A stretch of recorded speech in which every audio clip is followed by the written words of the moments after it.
अहिल्यानगर जिल्ह्यातील राहुरी तालुक्यातील सातरळ येथे व्यापाऱ्याला अडवून मारहाण करून बळजबरीनं पैसे काढून घेणारा आरोपी अहिल्यानगरच्या स्थानिक गुन्हे शाखेनं जेरबंद केलाय।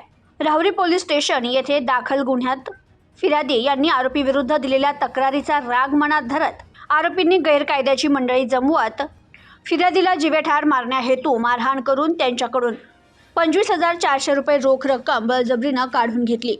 या गुन्ह्यातील आरोपींचा शोध घेण्याकामी अहिल्यानगरच्या स्थानिक गुन्हे शाखेनं पथक नेमत पथकास आरोपींची माहिती काढत असताना पथकास व्यावसायिक कौशल्य आधारे या गुन्ह्यातील पाहिजे आरोपी प्रशांत पलघडमल हा निमगाव खुर्द तालुका संगमनेर येथील अमरधाममध्ये थांबल्याची माहिती मिळाली। त्यानंतर पथकाने संबंधित ठिकाणी जाऊन सापळा रचत त्याला ताब्यात घेत त्याचं नाव विचारलं असता त्याने प्रशांत उर्फ चाचा पलघडमल असं सांगितलं। त्याच्याकडे गुन्ह्याच्या अनुषंगाने विचारणा केली असता त्यानं गुन्हा त्याच्या साथीदारासह केल्याची कबुली दिली।